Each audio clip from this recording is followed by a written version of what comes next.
Hello friend, welcome back to my YouTube channel Mampi রান্নাঘর। তো আজকে দেখো তোমাদের আমি ডালিয়ার পোলাও দেখাচ্ছি, তুমি কীভাবে বানাইতে তোমরা দেখতে থাকো। প্রথমে দেখো কড়ার মধ্যে আমি একটু বেশি করে সাদা তেল দিয়ে দিলাম। এবার যেহেতু ডালিয়া করছি তাই ডালিয়া কিন্তু আমি 2 কাপের মতো দেখো জল দিয়ে ভিজিয়ে একদম জল ঝরিয়ে শুকনো করে নিয়েছি একটা স্ট্রেনারে করে। এবার দেখো আমি কিছু সবজি দিয়ে করছি, তাই কিছু সবজি দেখো গাজর, বিনস, ফুলকপি, এদিকে কিছু কড়াইশুঁটি, এদিকে যেহেতু পোলাও তার জন্য একটু কাজু আর কিশমিশ নিয়ে নিয়েছি। এদিকে দেখো ক্যাপসিকাম কুচিয়ে নিয়েছি আর কয়েকটা পেঁয়াজ করে নিয়ে নিয়েছি। তোমরা আর এর থেকে আরও বেশি সবজি হলে দিতে পারো। এবার দেখো আলু কুচিয়ে নিয়েছি, আলুটাও তোমরা চাইলে দিতে পারো, নাহলে নাও দিতে পারো। তো দেখো ওই তেলের মধ্যেই ফার্স্টে আমি আলুগুলোকে একটু লাল লাল করে ভেজে নেবো, কারণ আলু যেহেতু সেদ্ধ হতে একটু সময় লাগে, তাই আলুটা আমি আগে ভেজে নেবো, তারপর সবজিগুলো ভাজবো। তো আমি কীভাবে বানাই তো আশা করছি দেখতে থাকো, ভালো লাগবে তোমাদের। ভালো লাগলে অবশ্যই বাড়িতে একবার হলেও বাড়িতে খেয়ে দেখো, খুবই দুর্দান্ত লাগবে।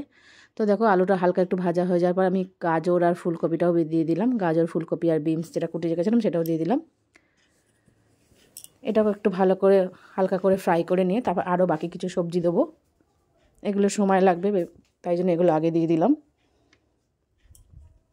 তো দেখো মোটামুটি ওগুলো একটু ভাজা হয়ে যাওয়ার পর এবারে ক্যাপসিকাম আর পেঁয়াজ কলি সেটাও আমি দিয়ে দিলাম। দিয়ে আবারও আমি সব কিছুকে একসাথে ভালো করে ভেজে নেবো। আলু দিলে কিন্তু কোয়ান্টিটিটা বাড়ে, তোমরা যদি আলুটা না দিতে চাও দেবে না। তো দেখো কাজু কিশমিশটাও এই সময় দিয়ে দিলাম, কারণ আগে তেলে দিলে কিন্তু অনেক সময় পুড়ে যায়, তাই এই সময় দিলে কিন্তু কাজু কিশমিশটা একদম পুড়বে না। এবার দেখো কড়াইশুঁটিটাও দিয়ে দিলাম। কড়াইশুঁটিটা কিন্তু এই পর্যায়ে দিতে হবে, নাহলে কিন্তু কড়াইশুঁটি আগে দিলে কিন্তু কড়াইশুঁটিগুলো ফেটে যায় তেলের মধ্যে। এবার দেখো যে জল ঝরিয়ে ধুয়ে যে ডালিয়াটা রেখে দিয়েছিলাম সেই ডালিয়াটাও এবার সব সবজির সাথে ভালো করে আমি মিশিয়ে নিচ্ছি।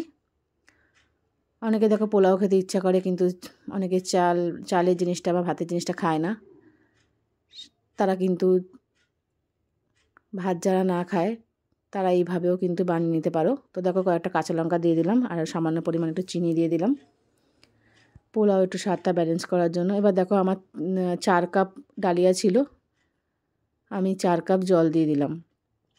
দিয়ে এটা কিন্তু গরম জল, একদম গরম জল দিতে হবে, ফুটন্ত গরম জল। এটা কিন্তু ঠান্ডা জল দিলে হবে না, তাহলে কিন্তু ঝুড়ো ঝুড়ো ব্যাপারটা হবে না। তো দেখো জল দিয়ে দিয়েছি, দিয়ে একটু ফুটে গেলে আমি ঢাকা দিয়ে দেবো। তো দেখো মোটামুটি একটু ফুটে গেছে, জলটা কিন্তু কড়াই লেগে লেগে আসে। এই সময় আমি একটু ধনেপাতা দিয়ে আবার আমি 10 মিনিটের মতো চাপা দিয়ে রেখে দিয়েছিলাম।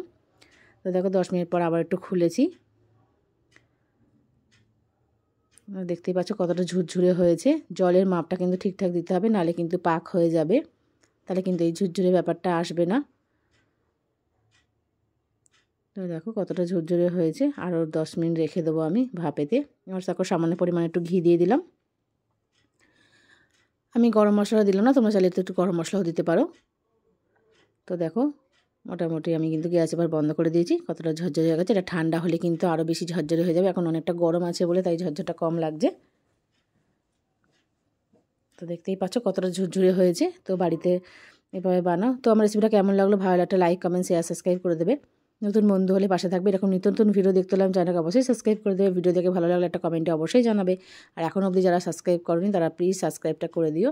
আর এরকমভাবে বাড়িতে বানাও, শীতের সবজি দিয়ে এরকম যদি বাড়িতে দুর্দান্ত বানাও, পেট ভরা খাবার হয়ে যাবে, মুখরোচক হয়ে যাবে। একঘেয়েমি রুটি পরোটার থেকে এটা একটু অন্য রকমের টেস্ট লাগে।